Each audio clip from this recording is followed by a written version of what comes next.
Item ಯಾವುದೇ ಇರಲಿ try ಮಾಡಿ ಆಚಿ ಚಿಕನ್ ಮಸಾಲಾ. ಆಚಿ ಚಿಕನ್ ಮಸಾಲಾ. ನೀವು ಅರ್ರ ಅನರ್ಹ ಅನ್ನುವಂತಹ ಎರಡು ಪ್ರತ್ಯೇಕವನ್ನು ಮಾಡಿದ್ದಕ್ಕೆ ಈ ಪ್ರಶ್ನೆ ಬರುತ್ತೆ ಸರ್. ನೀವು ಇದೀಗ ಗ್ಯಾರಂಟಿ ಅನುಷ್ಠಾನ ಯೋಜನೆಯ ರಾಜ್ಯ ಅಧ್ಯಕ್ಷರಾಗಿದೆ. ತಾಲೂಕಾ ಮಟ್ಟದಲ್ಲಿ ಅಧ್ಯಕ್ಷಗಿರಿ ಇದೆ, ಜಿಲ್ಲಾ ಮಟ್ಟದಲ್ಲಿ ನಿಮ್ಮದೇ ಪಕ್ಷದ ಕಾರ್ಯಕರ್ತರ ಅಧ್ಯಕ್ಷರಿದ್ದಾರೆ. ಅವ್ರಿಗೆ ಪತ್ತೆ ಮಾಡೋದಕ್ಕೆ ಸಾಧ್ಯ ಆಗ್ಲಿಲ್ವಾ? ಯಾರು ಅರ್ಹರಿದ್ದಾರೆ, ಯಾರು ಅನರ್ಹರಿದ್ದಾರೆ, ಯಾರಿಗೆ ತಲುಪ್ತಾ ಇದೆ, ಯಾರಿಗೆ ತಲುಪ್ತಾ ಇಲ್ಲ ಅಂತ ವೋಟ್ ಬ್ಯಾಂಕ್ ನ ಕಾರಣಕ್ಕಾಗಿ ಸುಮ್ಮನಿಡೋ ಪ್ರಯತ್ನ ಆಯ್ತಾ?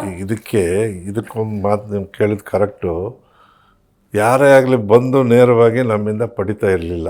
ಓಕೆ, ಆಫೀಸ್ಗೆ ಬರೋದು ಅವ್ರ ಮನೆಗೆ ಅವರ ಅಕೌಂಟಿಗೆ ಬ್ಯಾಂಕಿಗೆ ಹೋಗ್ತಾ ಇದ್ದಿದ್ದರಿಂದ ಸರಿಯಾಗಿ ಆಗ್ತಾ ಇದೆ ಅನ್ನೋ ಭಾವನೆಯಿಂದ ನಾವಿದ್ವಿ.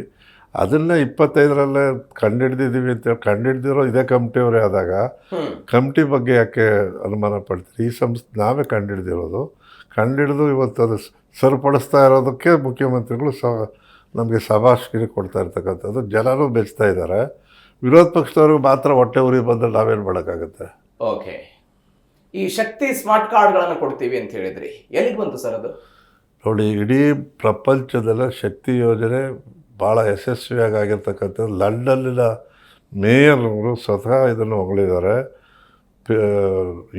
UNO ಜನರಲ್ ಸೆಕ್ರೆಟರಿ ಫಿಲಮನ್ ಯಾನ್ರವರು ಈ ಕರ್ನಾಟಕದ ಈ ಕಾರ್ಯಕ್ರಮಗಳು ಇಡೀ ಪ್ರಪಂಚದಲ್ಲಿ ಬರಬೇಕು ಅನ್ನೋ ಮಾತಾಡಿರ್ತಕ್ಕಂಥದ್ದಕ್ಕೆ ನಾನು ಅವರಿಗೆ ಧನ್ಯವಾದ ಹೇಳ್ತೇನೆ. ಶಕ್ತಿ ಯೋಜನೆ ಅಡಿಯಲ್ಲಿ ಇವತ್ತು 600 ಕೋಟಿಗೂ ಮೀರಿ ಮಹಿಳೆಯರು ಟ್ರಿಪ್ ಮಾಡಿದ್ದಾರೆ.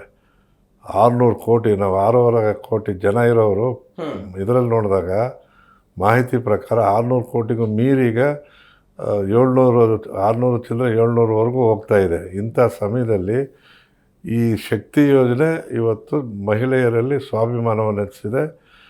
ಮಹಿಳೆಯರ ಸಬಲೀಕರಣ ಅಂತ ಬಾಯಲ್ಲಿ ಹೇಳೋದಲ್ಲ, ಮಹಿಳೆಯರ ಸಬಲೀಕರಣವನ್ನು ನಿಜವಾಗಿಯೂ ಮಾಡಿರ್ತಕ್ಕಂಥದ್ದು ಕರ್ನಾಟಕ ಸರ್ಕಾರ. ಮಹಿಳೆಯರ ಸಬಲೀಕರಣ ಏನಾಯಿತು, ಆದ್ರೆ ಸಾರಿಗೆ ಘಟಕಗಳ ಸಬಲೀಕರಣ ಆಗಲಿಲ್ಲ.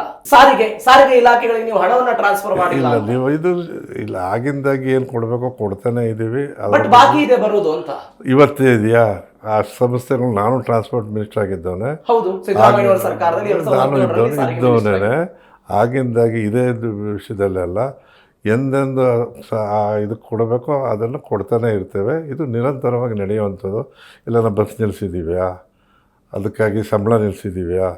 ಬಸ್ಸು ಓಡ್ತಾ ಇದೆ, ಸಂಸ್ಥೆಗಳು ನಡೀತಾ ಇದೆ, ಹೊಸ ಕಾರ್ಯಕ್ರಮಗಳು ಕೂಡ ರೂಪ ಆಗ್ತಾಯಿದೆ. ಇವತ್ತು ಹೊಸದಾಗಿ ವಿದ್ಯಾರ್ಥಿಗಳಿಗೂ ಕೂಡ ಏನು ನಾವು ಶಕ್ತಿ ಜೊತೆಗೆ ವಿದ್ಯಾರ್ಥಿಗಳು ಕೂಡ ಬಸ್ ಪಾಸ್ ಕೊಡೋದಕ್ಕೂ ಮಾಡ್ತಾಯಿದ್ದೇವೆ. ನಮ್ಮ ಹತ್ರ ಹಣ ಇಲ್ದಿದ್ರೆ ಮಾಡ್ತಿದ್ವಾ?